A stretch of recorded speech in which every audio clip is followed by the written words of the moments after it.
balang araw, wala tayong gagawin sa buong eternity, kundi ang sumamba sa Diyos.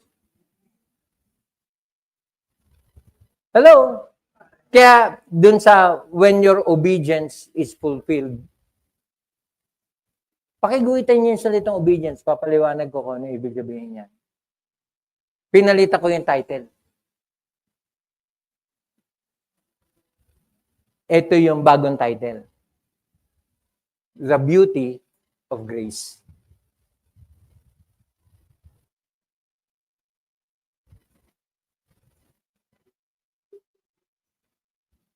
Ang kagandahan ng biyaya.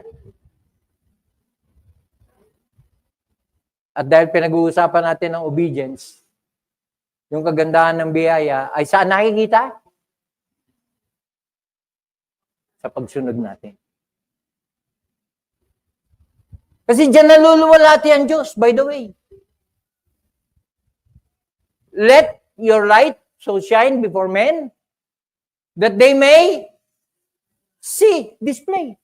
That they may see your good works is our obedience. And when that is displayed, ano nangyayari? And glorify your Father who is in heaven. Ganda ba? Akala ko maganda na yung when your obedience is fulfilled. Kasi yun lang. Paliwanag ko lang yun. Tapos na eh. Gumanda.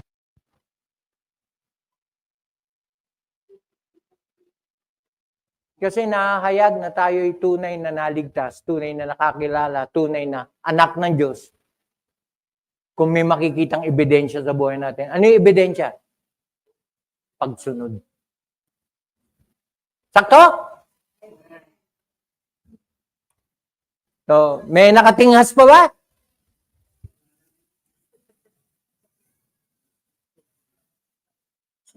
Kasi hindi mawawala yung pananaw na ligtas na tayo. Hindi na kailangan sumunod. Hindi mawawala yun. Kasi ayaw ng laman ng sumunod eh. Iyon yung kaaway natin eh. Tingnan nyo, gano'ng katigas ulo natin, ha? Bilang tao. Nagkasakit na tayo. May sakit na tayo. Sinabi na ng doktor kung ano yung mga bawal. Alam niyo na kung ano kasunod ko. Tama?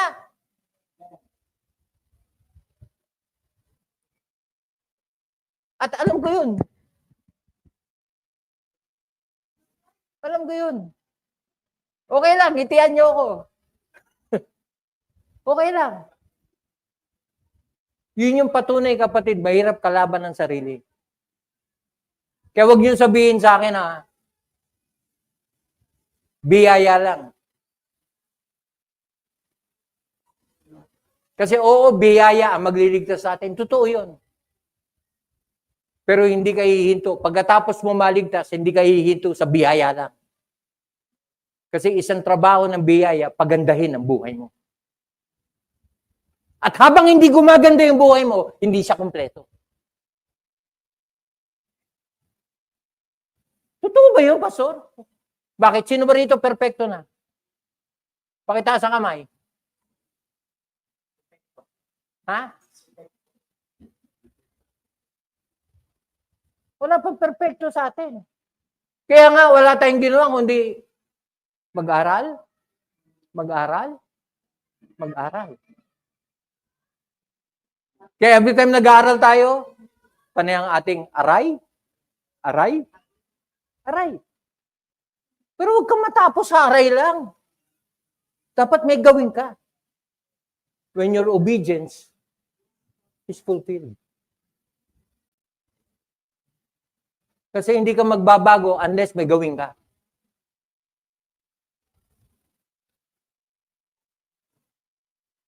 Hello?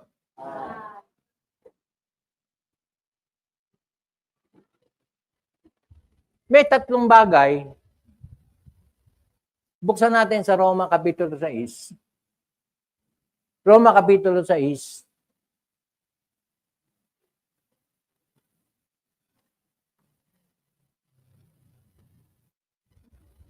Tingnan natin sa verses 16 to 18. Romans chapter 6, 16 to 18.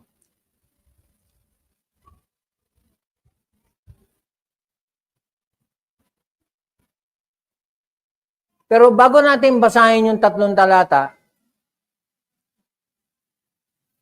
nais kong pansinin natin yung verse 17. Yung gitna. Kasi doon ako huhugot ng mga punto tungkol doon sa obedience. By the way, paki-plus mo ina yung meaning ng obedience.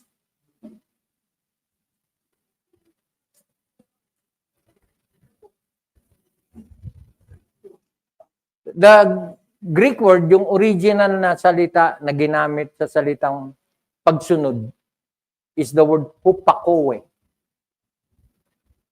Hupakoe.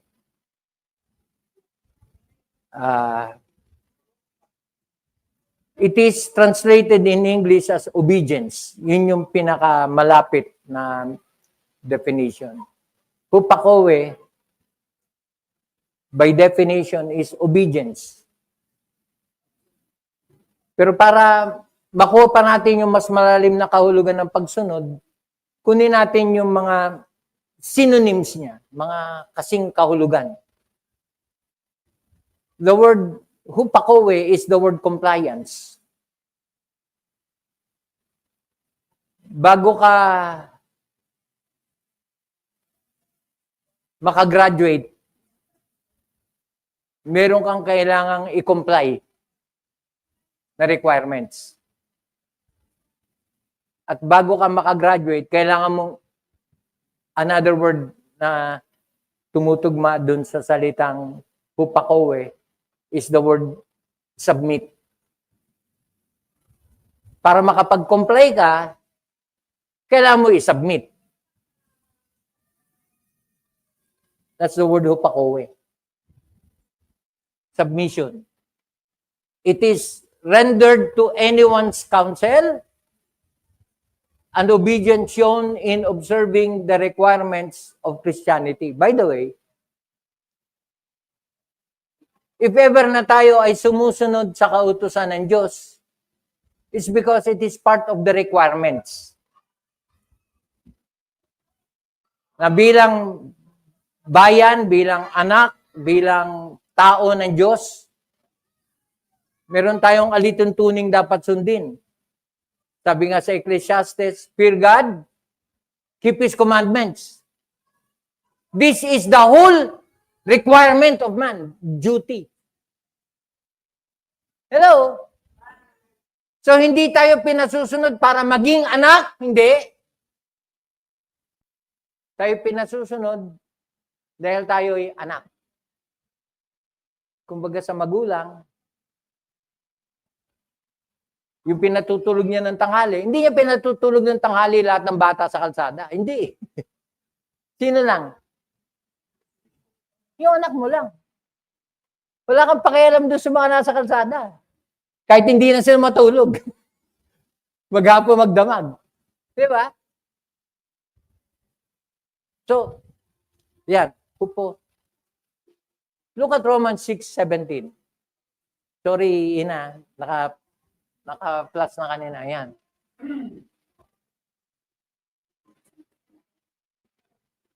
So, umpisa pa lang, meron akong gustong underline nyo, yung salitang, but you have obeyed from the heart. Ididikit ko yan dun sa when your obedience is fulfilled.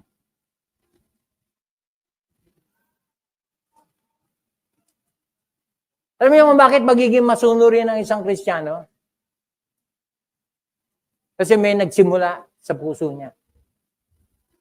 Yan yun. Minsan tayong sumunod mula sa puso. Kailan nangyari yan? Nung tayo'y unang nakakilala. Tama? Oh. Maintindihan natin yan kasi titignan natin yung nakaraan yan. Titignan natin. Bakit we have obeyed from the heart? Kasi dati, hindi natin sinusunod ang Diyos. Sino sinusunod natin? Kasalanan. So, ayan o. Ngunit salamat sa Diyos, kayo'y dating mga, tignan niyo yung nakaraan. Alipin ng kasalanan, ay taos-pusong sumunod sa katotohanan na nasa aral na ibinigay sa inyo. Kaya napakalagay pag-aaral. Huwag niyong i-menos yung pagdalo sa simbahan. Matutuloy naman yung service kahit wala ako eh. Hindi naman service yung pinag-uusapan. Pinag-uusapan yung pagdalo mo. Bakit ka kailangan dumalo? Kasi doon tayo natututo. Tingnan nyo. Look at verse 16. Verse 16. Yan. Kaya napapanahon na magpasya na tayo. Sino ba susundin ko? Ano ba gagawin ko? The beauty of grace is displayed in obedience. At malibang maging seryoso tayo sa pagsunod, kapatid, huwag mong asahang gumanda buhay mo.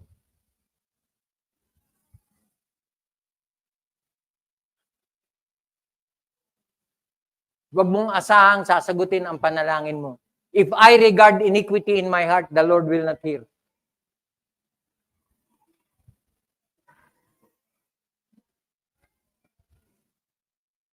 Yan, tingnan nyo. Know ye not that to whom you yield yourselves servants to obey, these servants you are to whom you obey, whether of sin unto death, or of obedience unto righteousness. Verse 17.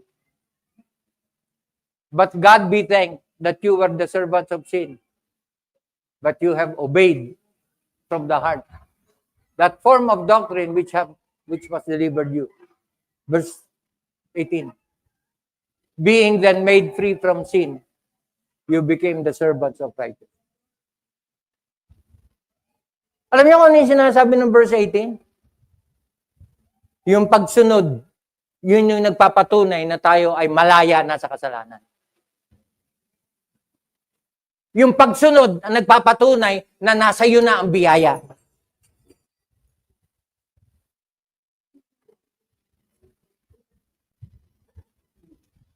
Commercial lang yun.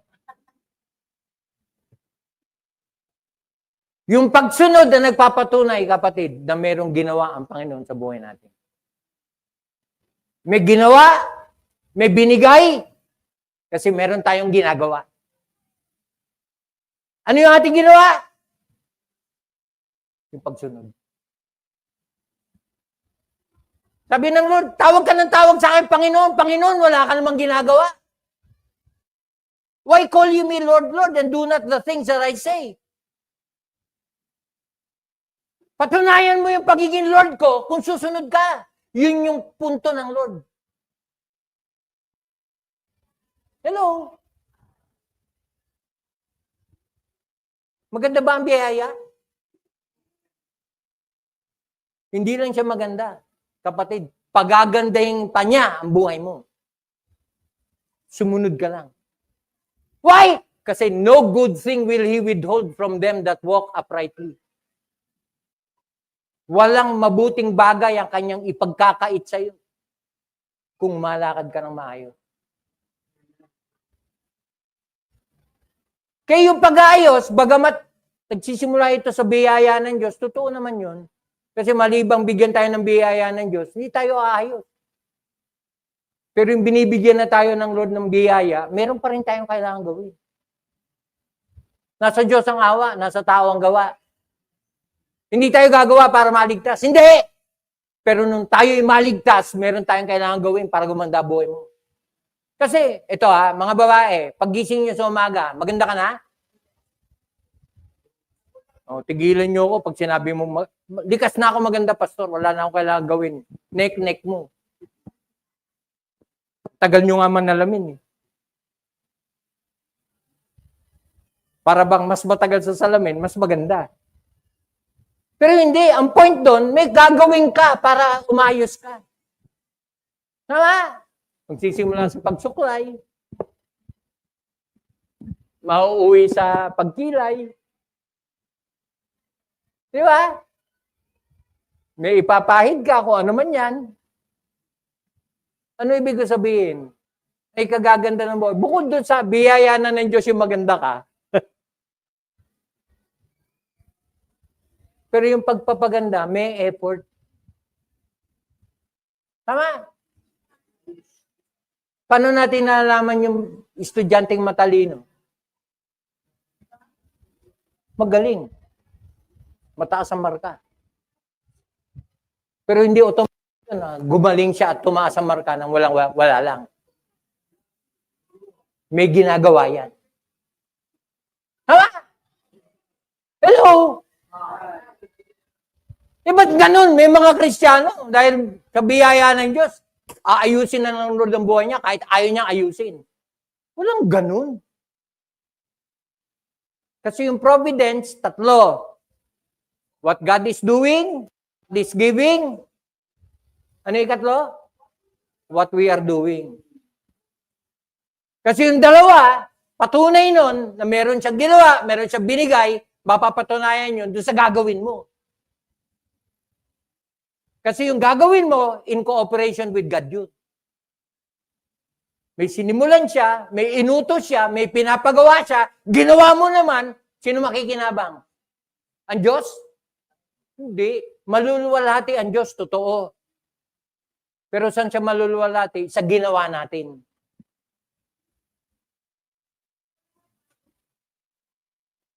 So the beauty of grace is displayed in obedience. Ngayon, mas malinaw na yung title. Bakit yun yung title? Why? Kasi sa totoo lang, malibang tayo ay maging masunurin, hindi mapapapurihan ang Diyos.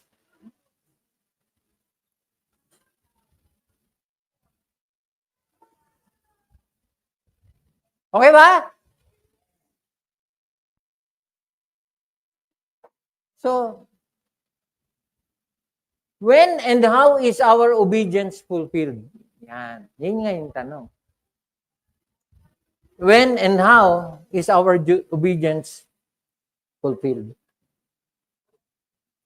Ang keyword doon is we have obeyed from the heart. Tuloy nyo lang yun. Kung ano yung naging simula na we have obeyed from the heart, huwag natin tantanan yun. Tuloy lang yun. Gagawin ng diablo ang lahat para hadlangan yun. Huwag kang pumayag. Gagawin kanyang busy. Gagawin kanyang masasakitin. Gagawin kanyang tatamarin. Para kung ano yung dapat mo ituloy, hindi mo ituloy. Tama? Nagsimula ka na maging masipag mag-aral ng salita ng Diyos. Nagginaganahan ka na. Minsan ka lang tamarin. Minsan lang. Mahirap ka na makabalik ulit. Tama? Kaya ang ganda-ganda ng punto na tutunan mo. Ang ganda-ganda ng mga sinabi mo. Nag-comment ka. Kinasunod na linggo, wala ka.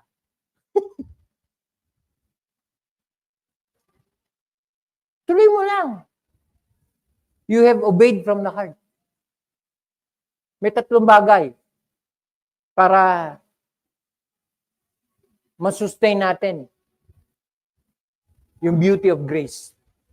Tatlong bagay. Roma Kapitulo 6, sisimulan nating tignan yung verse 6. At magtatapos tayo hanggang katapusan, verse 23.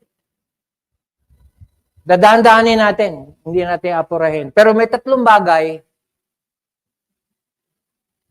na nakapaloob so that our obedience will be fulfilled. Makumpleto. May nasimulan tayo, okay. Maganda yan. At least nasimulan. Pero huwag mong tantanan. At makakatulong itong tatlong bagay na binanggit ni Paul sa Romans chapter 6. Pauna ko na. May tatlong keyword na dapat nating tandaan so that our obedience will be fulfilled. One, the keyword is the word knowing. Alam natin. Kasi, ano involved sa obedience? Pag sinabing obedience, anong involved yan? Yung dapat gawin.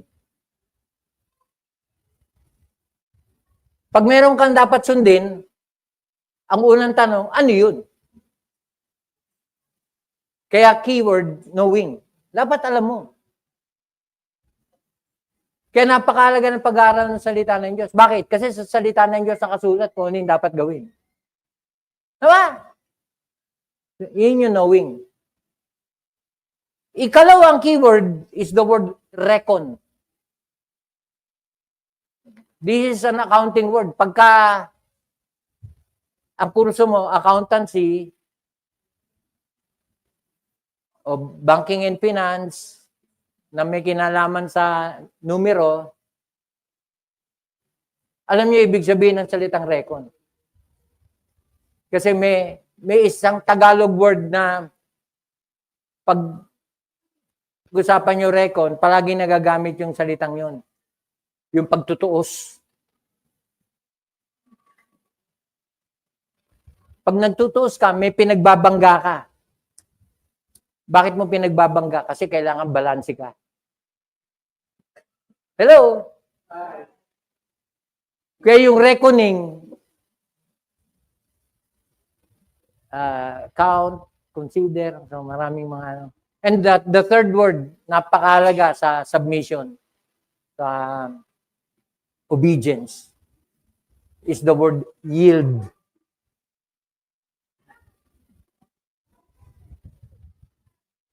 Huwag natin tantanan. Kasi alam niyo, sino yung ginagamit ng Lord? O, sa loob ng simbahan, sino yung mga ginagamit ng Lord? Sino yung, paano natin maano yung ginagamit ng Lord? Sino yung sa tingin nyo active, masipag, na kumikilos sa simbahan? Sino yun? Yung mga nagpapagamit sa Lord. Sino yung mga nagpapagamit sa Lord? Yung mga sumusunod sa kanyang utos. Hello? When your obedience is fulfilled. When and how is our obedience fulfilled? Knowing, reckoning, and yielding. Oh, para ma-appreciate natin, bibigyan ko na ng advance kasi maintindihan natin to habang pinapaliwanag ko. Yung knowing is the beginning. Yun yung simula. Reckoning is the becoming. Kumbaga sa accounting, diyan nababalanse yun pagka pinagtuos mo na. Lahat ng accounts, kukunin mo yung entrada, kasi sa accounting, labas-pasok lang naman yan eh. Pasok, debit, credit, doon malaman kung may kupit. Kaya kontrobersya sa Senado at saka sa Kongreso, si Sara. Kasi hindi maipaliwanag yun. Kaya yun nangyayari pagtutuos. Kasi pinapa-account siya na hindi ma-account. Kaya balang araw, pag umarap tayo sa Diyos, magkakaroon ng pagtutuos. Hello, lahat tayo. Ang kapagkakaiba natin bilang mananampalataya sa hindi mananampalataya, tayo, magbibigay tuos tayo sa Diyos doon sa mga pagkakataong dapat ay ginamit natin para sa Kanya pero hindi natin ginamit. At hindi tayo magbibigay tuos sa Kanya para parusahan. Hindi. Yung pagtutuos natin ay bilang pagkakaloob ng mga rewards. Kasi may mga, dahil hindi natin nagawa, wala tayong matatanggap. Pero dahil may ginawa tayo, hindi tama yung motibo natin, wala pa rin tayong matatanggap. Pero may mga ginawa tayo na kahit walang kapalit, pero tao sa puso natin, doon tayo bibigyan ng kaloob ng Diyos. Eh, fair ang Diyos eh. Wala siyang favorite. Jews o Gentiles. Sa unbeliever, isa lang ang pagtutuo sa Kanya. Isa lang. Bakit mo ako tinanggihan? Yun lang. At doon maalala nung unbeliever kung ilang beses yung binastos, binaliwala, winalang halaga. Kaya sabi sa Book of Proverbs yung mga namumunini at umaasenso sa buhay na wala Kristo, walang Diyos. Ang warning sa Proverbs, may araw ka rin. Yun yung araw ng pagtutuos. Hello? I do not intend to finish this. Pero at least, tapos na yung outline, ha? Ano yung number 1? Ano yung kasunod na word? The beginning. Di ba? Knowing is the beginning. Yun yung simula.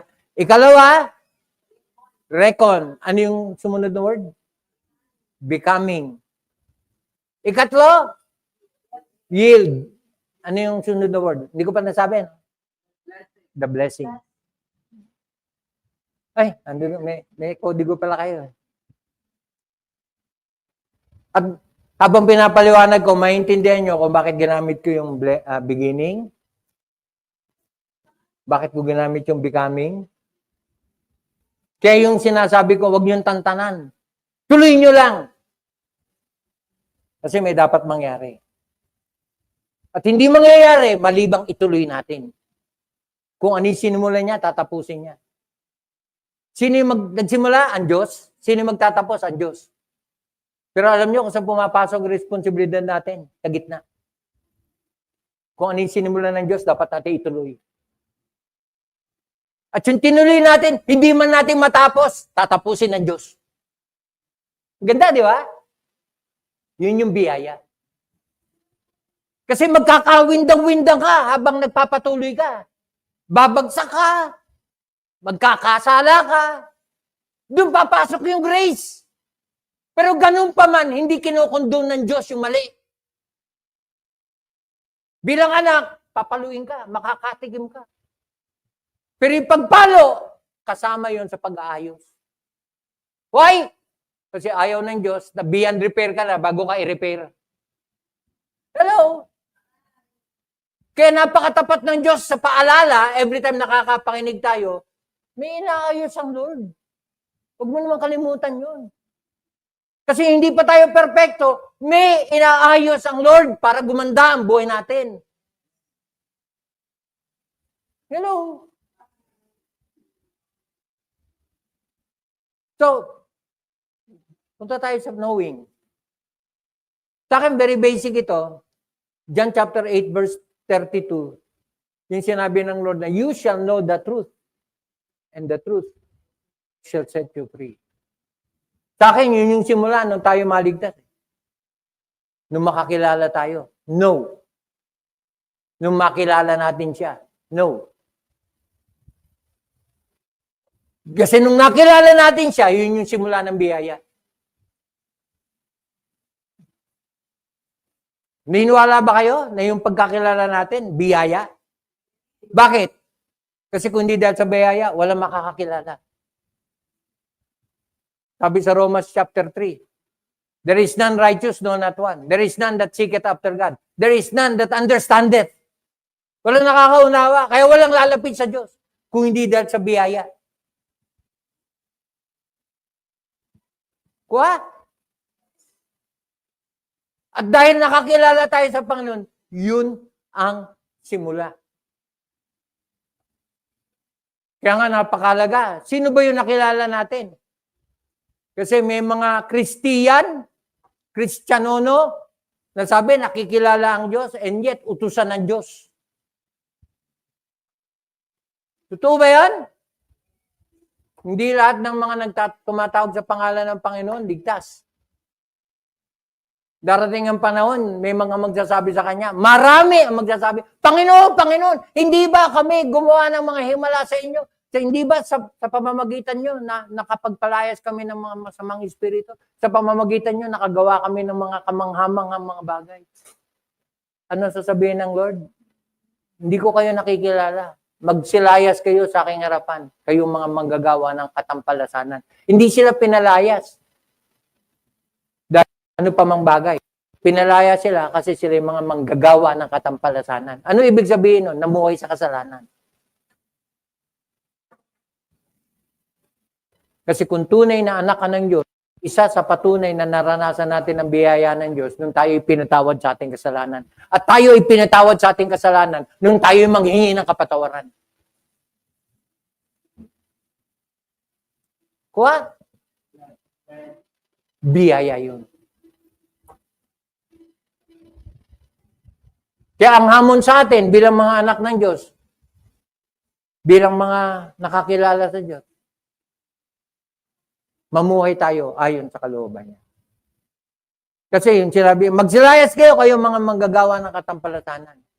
Kaya sinabi ron, hindi lahat ng tumatawag sa akin, Panginoon, Panginoon, makakapasok sa karena langit. Sino lang? Yun lamang tumutupad sa kalooban ng Ama sa langit. Ibig sabihin, sa pagsunod, doon tayo naliligtas. Hindi. Hindi ka naliligtas sa pagsunod. Pero hindi ka pwedeng maligtas na hindi ka sumusunod. Yun yung ibig sabihin.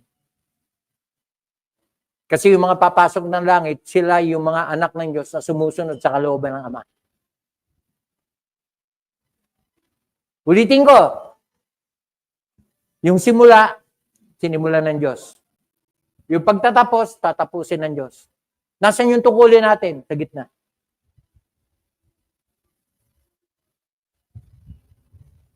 Yung gitna, pagkatapos ng simula, kung ano yung sinimula ng Diyos, tutuloy natin. Kaya nga, sa Roma Kapitulo 2, ang sabi, patient continuance in well-doing. Tatapusin ng Diyos. Ano yung tatapusin ng Diyos? Kung ano yung kulang sa atin. Kasi, hindi tayo perfecto. May mga pagkukulang tayo. Gagawin ng Diyos ang lahat para bago tayo pumasok ng langit, perfecto tayo. Doon papasok yung kanyang kapangyarihan. Hello? You shall know the truth, and the truth shall set you free. Pakibuksan nyo nga yung John chapter 15, verses 9 to 10.